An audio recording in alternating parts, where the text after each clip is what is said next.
Olha, você tem um livro no Antigo Testamento que é, ao mesmo tempo, poético, super importante e, bem, complexo. Esse livro é Isaías. É uma verdadeira jornada literária e teológica que se estende por séculos. Então, a grande questão é: como é que a gente faz para entender um livro tão grande, escrito em épocas tão diferentes, que fala de coisas pesadas como julgamento e exílio, mas também de esperança? À primeira vista, pode parecer um desafio e tanto, né? Mas aqui vai a dica de ouro, a chave para destravar tudo isso. A gente precisa parar de ver Isaías como uma coisa só, um monólogo gigante. Pensa nele como uma grande história, sabe? Contada em 3 atos. Quando a gente organiza esses 66 capítulos assim, tudo começa a fazer muito mais sentido.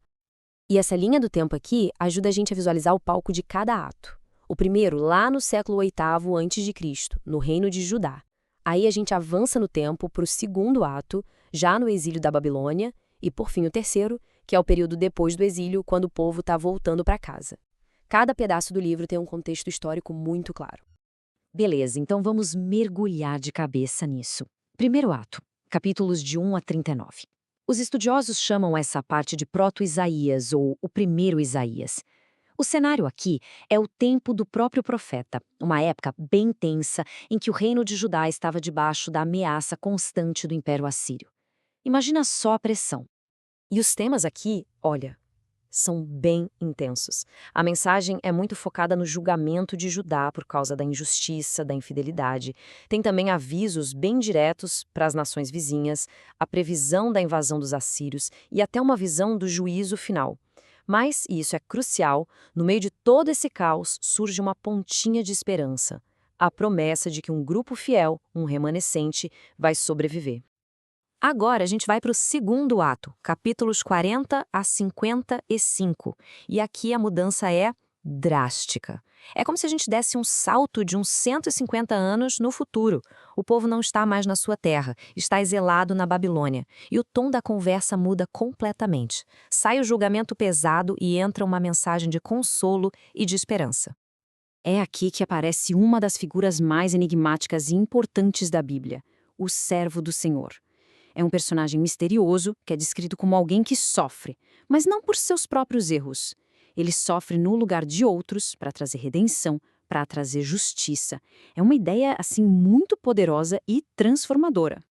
E essa passagem é talvez a descrição mais forte, mais clara desse conceito. Presta atenção. Ele foi transpassado por nossas transgressões, foi esmagado por nossas iniquidades. O castigo que nos trouxe paz estava sobre ele. Percebe? A esperança aqui não vem de um exército, de poder militar, ela vem de um sacrifício.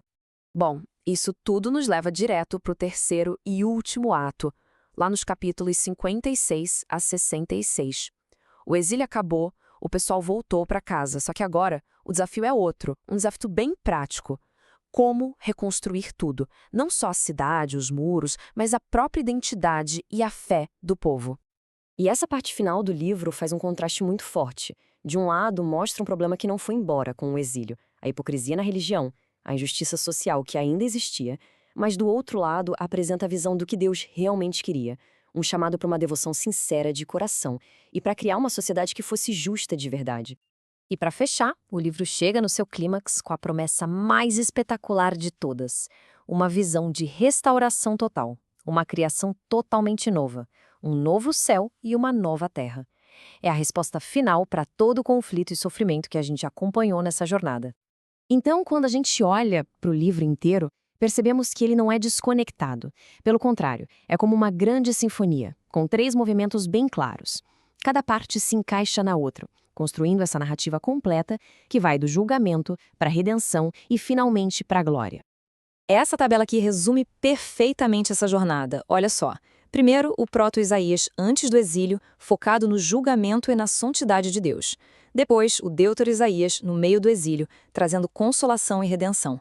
E por último, o Trito-Isaías já depois do exílio, com chamado para adoração fiel e a visão de um futuro glorioso. Fica bem claro, né? Julgamento, consolação e glória. Fica a reflexão. Qual parte desta antiga jornada, a advertência, o consolo em meio à crise, ou a visão de um futuro restaurado? Qual delas fala mais alto para o nosso mundo hoje?